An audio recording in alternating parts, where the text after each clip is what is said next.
Салям алейкум, здравствуйте. В эфире информационный выпуск новостей Хаберлер. В студии для вас работает Асан Абдулаев. Сегодня в нашем выпуске.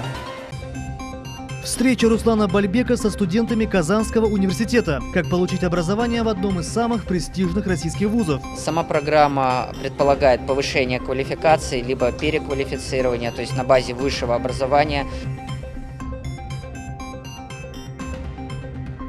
Сегодня началось вещание крымско-татарского радио «Ватан Седасы».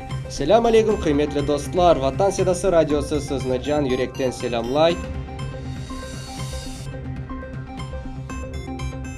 Результативный футбольный матч Кызылтажа против Симферопольской Таврии.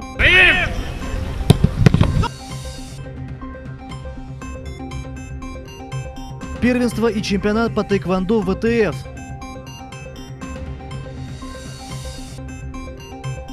Недобросовестный плательщик или как правильно пользоваться льготами. Ветеран национального движения Энвер Аметов попал в неприятную ситуацию. Я все оплачиваю. Они мне говорят, обратно повторяю, что отменен льготы. Дайте мне бумагу, то есть решение или что-то. Мы вам ничего не дадим бумагу. Заседание совместной оперативной группы России, Турции и Ирана по контролю за перемирием в Сирии прошло в Астане. В нем также принимали участие эксперты ООН и Иордании. Ранее на переговорах в Астане по сирийскому урегулированию Иран, Россия, Турция договорились о трехстороннем механизме контроля режима прекращения огня в Сирии. Сегодня эксперты проработали детали механизма и его реализации. Министерство обороны Российской Федерации заявило, что такие встречи будут регулярными.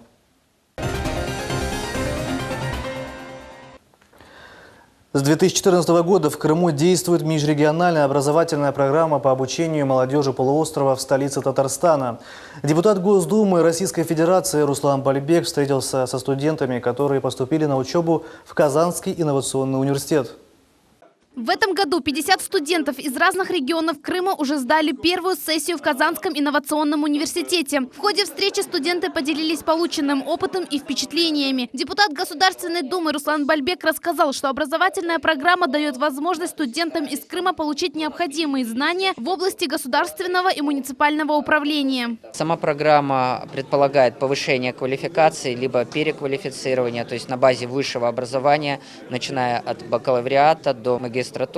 Люди, которые имеют уже какое-то базовое высшее образование, имели возможность, обучаясь в рамках этой образовательной программы, получить уровень магистра госуправления, либо бакалавра госуправления и, естественно, реализовывать уже свои знания, опыт в одном из передовых субъектов Российской Федерации на благо крымчан, на благо Республики Крым. Член Совета по межнациональным отношениям при президенте Российской Федерации Искендер Белялов отметил, что это действительно неоценимый вклад в развитие Крыма, поскольку кадровый потенциал обеспечивает будущий социально-экономический рост. Помимо этого, Искендер Белялов считает, что подобные образовательные программы должны быть разработаны и в Крыму. Я думаю, в будущем в этом университете будет работать такая образовательная программа, и наши госсотрудники будут повышать свой уровень профессионализма. И еще я хочу поблагодарить главу Республики Татарстана и главу Республики Крыма за поддержку и за помощь. Председатель региональной национально-культурной автономии крымских татар, куратор группы Иваз Умеров подчеркнул, что студенты очень дружные и активные. В ходе культурной программы студенты узнали, что в Казани есть улица имени Исмаила Гаспринского и выступили с инициативой установить памятную доску на данной улице. На сегодняшний день прорабатываются все технические моменты реализации данной возможности, но уже есть понимание с руководством города Казани. Я думаю, что к следующей сессии, которая будет в конце мая, в начале июня, с легкой руки нашего руководства и руководства Республики Татарстан, эта табличка будет красоваться на улице Гаспринского, и все люди, которые по ней ежедневно ходят, будут видеть, что это был выдающийся просветитель крымско-татарского народа. Студентка Анаита Татарова проживает в городе Саки, работает помощником адвоката. Рассказывает, учеба в Казани – это огромный и бесценный опыт, который позволит повысить уровень квалификации. Все преподаватели старались рассказать что-то полезное для нас, чтобы мы могли в дальнейшем это использовать в своей работе и в своей должности. Я надеюсь, что у нас все получится. Я надеюсь, что благодаря такому бесценному опыту Республика Крым будет передовой и образцовой. Сотрудник медиацентра имени Исмаила Гаспринского Эдем Ибушеитов считает, что данная образовательная программа очень полезная, так как кроме образования была возможность ознакомиться с культурными и историческими достопримечательностями Республики Татарстан. Думаю, каждый из студентов извлек что-то для себя и будет использовать данный совет в своей дальнейшей жизни, в своей работе, в своей учебе.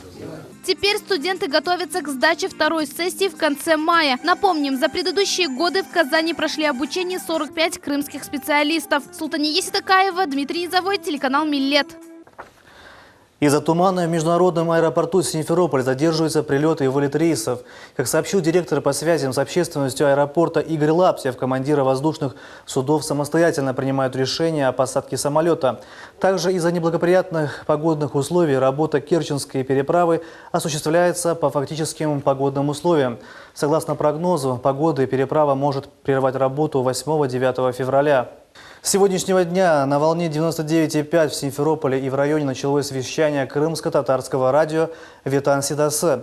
В ближайшее время оно также будет вещать и в других регионах Крыма. Стоит отметить, что уже более года радио работало в интернете. Теперь у радиослушателей будет возможность в полном объеме наслаждаться программами на родном языке «Ветан Сидасы» в сюжете Айши Шулаковой. Селям алейкум, кыйметле достлар. Ватан Седасы радиосы сызнажан юректен селямлай. Яңы музыкаль саатны біз серверка Куранын байрағым адлы ерінен ачтық. На радио «Ватан Седасы» работают молодые и талантливые сотрудники. Команда состоит из 20 человек. Каждый день для наших соотечественников они готовят к эфиру множество интересных, полезных и развлекательных рубрик.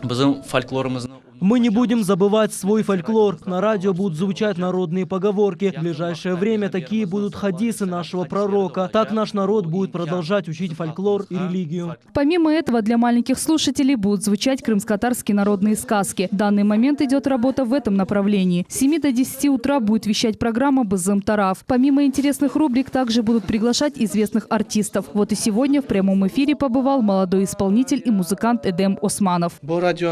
Наш народ давно уже ждал вещания радио. Наконец-то его открыли. Это возможность для нашей молодежи слушать крымско-татарскую музыку. Эдем Османов в эфире спел крымско-татарскую народную песню.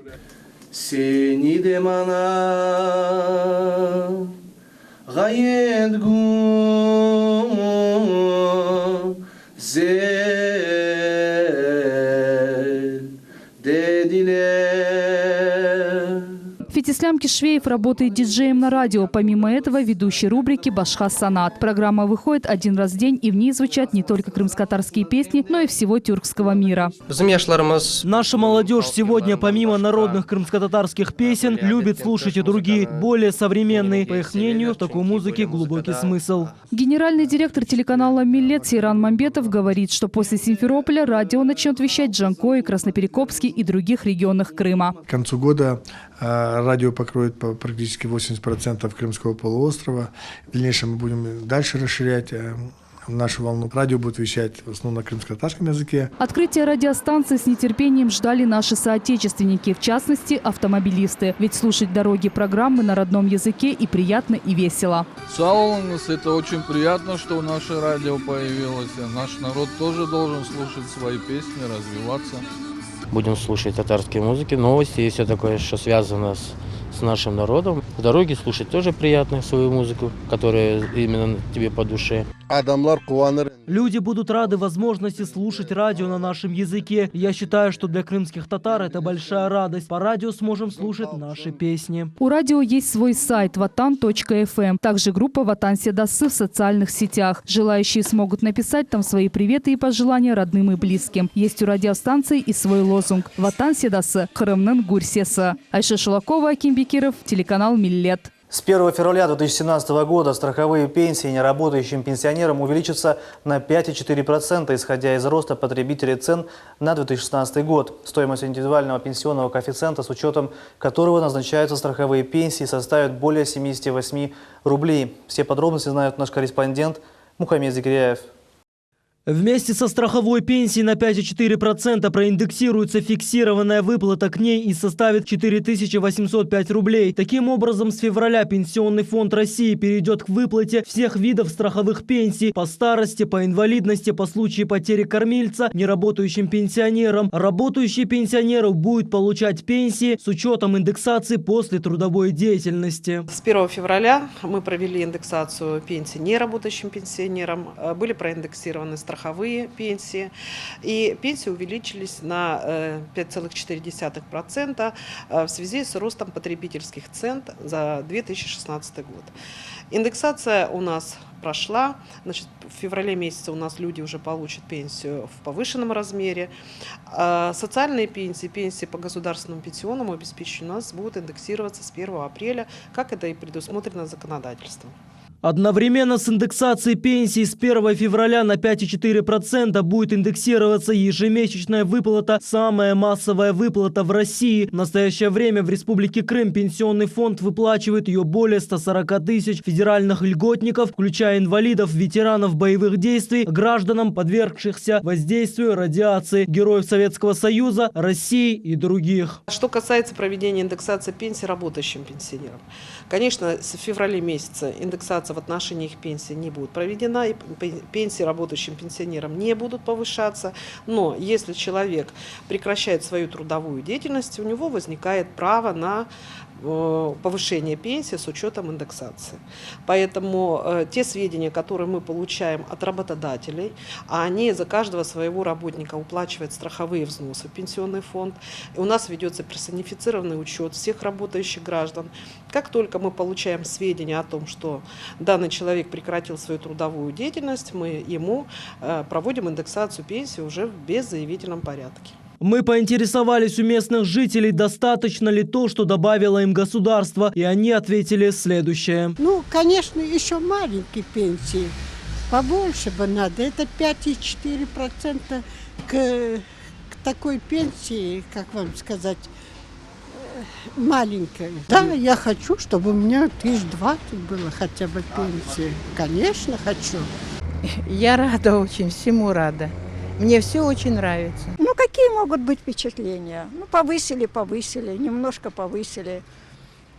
Каждый год чуть-чуть повышают, и все. Ну, повысят, будем рады. Конечно, и прослушав передачу, и читая газеты, я смотрю, многие говорят, ну вот, для пенсионера бы, если бы дали там 20-25, то, конечно, были бы совсем довольны. Ну, а пока довольствуемся тем, что есть. Ну, вот там 11 с копейками. Вот. Ну что ж, спасибо на этом. Ну как, нет, правда, что не откажемся. Какие впечатления могут быть? Ну спасибо и за это, что можно сказать. Продукты подорожают, конечно, соответственно, если сейчас дадут пенсию побольше, продукты все подорожают.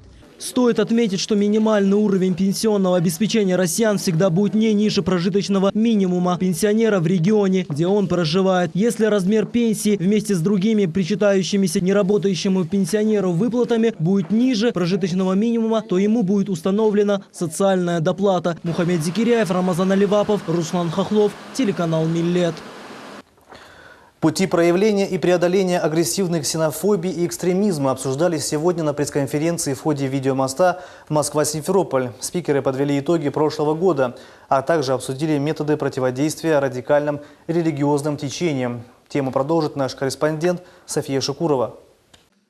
В ходе видеомоста был представлен доклад Московского бюро по правам человека «Агрессивная ксенофобия и радикальный национализм в России в 2016 году. Формы проявления реакции властей». За минувший год было выявлено не менее 30 экстремистских и ксенофобных проявлений, в которых пострадал по меньшей мере 51 человек, 11 погибло, 12 получили тяжелые ранения.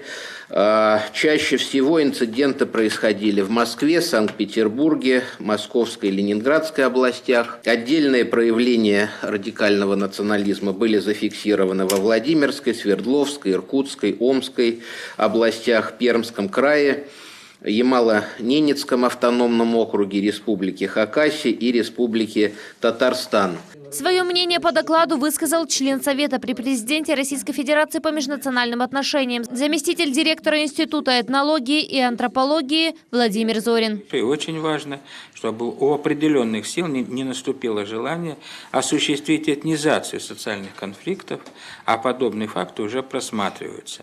Ни в коем случае нельзя замалчивать межнациональную напряженность и весь негатив списывать на бытовые причины, но не менее опасно и переводить все социальные экономические проблемы в этническую плоскость. Во время видеомоста была презентована книга, изданная рабочей группой по противодействию псевдорелигиозному экстремизму. Это называется «Методические материалы по профилактике псевдорелигиозного экстремизма и взаимодействию с религиозными организациями».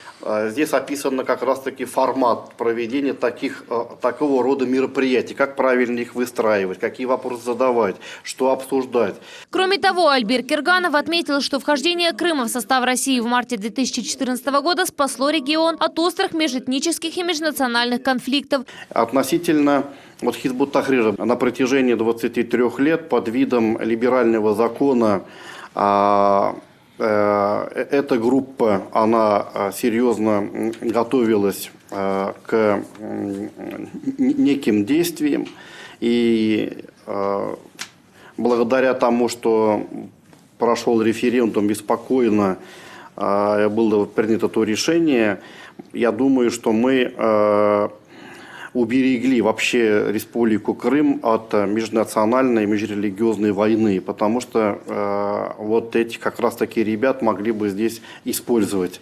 У нас эта организация запрещена законом. Мы поинтересовались мнением крымчан, существует ли опасность экстремизма у нас на полуострове. Крымчане все-таки нормальные люди, адекватные. Крым многонациональный. Все как-то живут нормально, без всяких... Я не думаю, что какие-то могут быть проявления. В связи с чем? Для чего? Все возможно, но здесь люди все хотят жить мирно и счастливо. Таких настроений, чтобы там кто-то кого-то не любил открыто и явно, я, по крайней мере, не наблюдаю. Я думаю, что возможно, надо от этого беречься. Хизбут Тахрир. Я знаю, что это экстремистская организация, запрещенная во всем мире. А в Крыму, к сожалению, при Украине она была разрешена. Она имеет такую направленность. Наши правители на страже порядка, наверное, стоят. Может, надеемся, не будет. София Шукурова, Дмитрий Низовой, телеканал «Миллет». 76-летний ветеран национального движения «Крымские татары» Энвер Аметов за короткое время пережил многочисленные суды и разбирательства в различных инстанциях. В 2015 году он получил справку о реабилитации. По закону Энвер Аметов имеет право на 50% льготу по квартплате и услуги ЖКХ, льготный проезд на общественном транспорте и ежемесячную выплату в размере 500 рублей.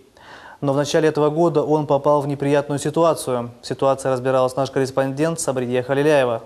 Энвер Аметов ежемесячно вовремя оплачивает коммунальные услуги. В начале этого года он пошел в МУП «Экоград», где хотел поменять старую абонентскую книжку и совершенно случайно узнал о том, что является недобросовестным клиентом. Выяснилось, что у Энвера Аметова долг по уплате за вывоз мусора. Как пояснили в инстанции, льготы отменены с 1 января 2016 года. Я сходил, взял новую книжку. В это время они мне писали, повторяю, вот он, долг. Я говорю, откуда взялся долг? Посмотрите книжку, вот я все оплачиваю. Они мне говорят, обратно повторяют, что отменен льготы. Я говорю, дайте мне бумагу, то есть решение или что-то. Мы вам ничего не дадим, бумагу. Чтобы разобраться в ситуации, мы обратились к начальнику управления по делам инвалидов и ветеранов предоставления льгот и компенсации администрации города Симферополя Мурату Гафарову. Изучив информацию, Гафаров сообщил, что на территории Симферопольского района полигон закрыт, отсутствуют перерабатывающие заводы и единый поставщик, который бы оказывал услуги по вывозу коммунальных и бытовых отходов. На текущий момент в Республике Крым сложилась такая ситуация, что в связи с изменением в законодательстве на федеральном уровне, а именно в жилищный кодекс Российской Федерации, отменилась льгота, то есть отсутствует возможность предоставлять льготу на вывоз твердых коммунальных отходов гражданам абсолютно всех льготных категорий. Данное обусловлено тем, что вывоз твердых коммунальных отходов отнесли к перечню коммунальных услуг. Но, к сожалению, на данный момент данную процедуру не довели до конца. Энвер Аметов крайне возмущен. У него маленькая пенсия, и при этом ему приходится платить за проезд в общественном транспорте, так как у мужчины нет удостоверения реабилитированного. Справка о реабилитации не является удостоверением личности. Вы знаете, да, что такое удостоверение? Здесь фотографий нету. Вот она. Я с шоферами тоже говорю. Теперь же мне надо показать и паспорт. Водителю же надо показать, доказать, что это я. Паспорт. Кроме того, на каком основании я такой-то гражданин имею право ездить льготы. Значит, я должен показать, что тут был. Вот. То есть целую папку мне надо носить. А какой шофер тебе будет ждать? Сложившуюся ситуацию начальник отдела по межнациональным отношениям администрации города Симферополя Искендер Муждабаев пояснил так, что удостоверения в Российской Федерации выдавались до 2002 года. Затем этот процесс был приостановлен. Но на сегодняшний день правительство Крыма работает над тем, чтобы люди получили удостоверение о реабилитации. Я думаю, мы на уровне субъекта готовы, и вот мы поддерживаем, и как-то надо, выйдем, наверное, с инициативой, чтобы внеслись какие-то уточнения вот в наше федеральное законодательство, чтобы наших граждан было комфортнее жить, чтобы все-таки в ближайший год-два они могли получить эти справки и дальше воспользоваться той мерой, которую они заслуживают. Энвер Харбаба надеется, что крымская власть будет способствовать решению данной проблемы в ближайшее время. Ведь президент Российской Федерации Владимир Путин выдал указ о необходимости реабилитации крымско-татарского народа, который поможет восстановить законные права и интересы крымско-татарского народа. Сабрия Халиляева, Эдем Смаилов, телеканал Миллет. В Куйбышево состоялся товарищеский матч с участием крымско-татарской футбольной команды «Кызылташ» с симферопольской командой «Таврия». Любители футбола с большим интересом наблюдали за игрой. Гульнара Каримова знает все подробности матча. Крымско-татарская футбольная команда «Кызылташ», созданная в этом сезоне, уже сыграла много игр. Они одерживали как и победы, так и поражения. Что ж, посмотрим, готовы ли сегодня они одержать победу. Товарищеские игры проводятся для того, чтобы увидеть профессионализм игроков, их кондицию и физическую форму, отмечает президент футбольного клуба «Кызылташ» Альберт Куршутов. По первому тайму можно сказать, что в принципе та картинка, которую мы хотим получить в итоге, мы медленно движемся к ее осуществлению. Игроки потихоньку набирают форму, то есть это только второй товарищеский матч у «Кызылташа» перед чемпионатом, и скорее перед кубком, который начнется 8 февраля, открытый зимний кубок КФС. И команда готовится к тому, чтобы выступить в этом кубке, а потом уже в дальнейшем примет участие в чемпионате Крыма и будет участвовать во втором круге этого чемпионата. Стоит отметить, что игра была насыщена голевыми моментами. Голкипер клуба «Кызылташ» вовремя отреагировал на удар с 11-метровой точки. В то время как вратарь клуба «Таврия» не смог этого сделать. Хотелось бы сказать за болельщиков. «Кызылташ» нуждается в болельщиках на сегодняшний день, в активной фазе, в активной деятельности болельщиков. У нас команда молодая, и на сегодняшний день большое количество людей посещают игры. Но хотелось бы передать всем активно участвовать в развитии нашей команды, помогать нашей команде, болеть за нашу команду. Поддержать «Кызылташ» пришли болельщики этой команды. Каждый из них искренне переживал за каждого игрока. Всей семьей болеем, приходим постоянно, на все матчи приходим. Молодцы, машалла, наши ребята набрали. Очень хороший состав. Наигранный, уже видим, что наигранные уже голы забивают. Надеемся на победы, надеемся на высокий уровень, чтобы показать, что есть в Крыму хорошие команды, которые будут показывать уровень. Очень хорошо, что очень много крымских татар играет. Игроки ялтинского клуба хорошо отзываются о своих соперниках. И при этом они настроены на победу и дальнейший успех. Именитая команда, ее все знают. Они играли и в высшей лиге Украины, сейчас играют здесь. Хорошая именитая команда, опытные футболисты. Будущее «Кызылташа», перед нами руководство поставило цели выйти в высшую лигу. И я думаю, мы будем стараться, все руководство и мы, добиться этого результата и радовать наших болельщиков. Товарищеский матч завершился позитивно. Победила дружба. Игра закончилась со счетом 3-3. Болельщики уверены, команду ждет еще много побед. Гульнара Каримова, Алишер Алимов, телеканал Милет. В Симферополе состоялось первенство и чемпионат по тэквондо ВТФ. Целью турнира является создание сборной команды Крыма. Все подробности знает наш корреспондент Мавиле Июб. Более 170 спортсменов в возрасте от 12 до 19 лет из разных уголков Крыма приняли участие в турнире. По итогам соревнования были определены кандидаты в сборную Крыма. У каждого спортсмена была возможность показать уровень своего мастерства. Я готовился усердно к этому бою. Все же было тяжело, но я выиграл. Мне было не так тяжело, потому что этого соперника я уже знаю, и с ним дрался несколько раз. На открытии присутствовали и почетные гости. Министр спорта Крыма отметила, что популяризировать тэквондо и проводить подобные турниры важно. Она пожелала спортсменам удачи и новых побед. Любые турниры очень важно проводить в Крыму, а эти соревнования являются отборочными. Вот с этих соревнований спортсмены выезжают на Южный федеральный округ, отбираются там на Россию. Чем больше таких мероприятий будем проводить, тем больше будем привлекать молодежи к развитию к спорту. Турнир был ярким, зрелищным и напряженным. Спортсмены отметили, что соревнования помогают повысить мастерство, так как каждый боролся с сильными соперниками. В рамках турнира 6 спортсменов получили разряды и пояса. За сегодняшнее мероприятие я получил первый разряд. Этот первый разряд получается количеством проведенных боев и смотря как ты их провел. Я занимаюсь тэквондо уже с детства, и я очень хотела добиться таких успехов, и шла к этому очень долго. Очень старалась и горжусь, что наконец-то уже получила черный пояс. Организаторы турнира отмечают высокие возможности молодых спортсменов. По их словам, подающих надежды спортсменов с каждым годом становится все больше. Это первый показатель правильного воспитания. Также они рассказали, что крымские спортсмены во всероссийских соревнованиях показывают высокий уровень. Мы уже проходили Южный федеральный округ. Наши спортсмены ездили, 2 спортсменки наши. Одна стала серебряным призером Южного федерального округа, это Махсудова Медине. И Кайбулаева Фера стала призером 3-м на Южном федеральном округе. Я считаю, что это хорошее начало для подрастающих, это именно подростки, которые начали выходить уже на большие соревнования и демонстрировать свою спортивную силу и волю. 6 спортсменов были определены в сборную Крыма. Теперь они готовятся к чемпионату России, который пройдет с 16 до 21 февраля в Анапе. Мавиле Июб, Руслан Хохлов, телеканал Милет. Просим обратить внимание на следующее объявление. 10 февраля состоится юридическая консультация юристов Госкомнадзора для жителей Феодосии. Начало в 11:00 по адресу улица Залесская, 4. Кабинет номер 14. Телефон для справок 322 87. А это были все новости на сегодня. Смотрите телеканал Милет. Не переключайте. До новых встреч в эфире.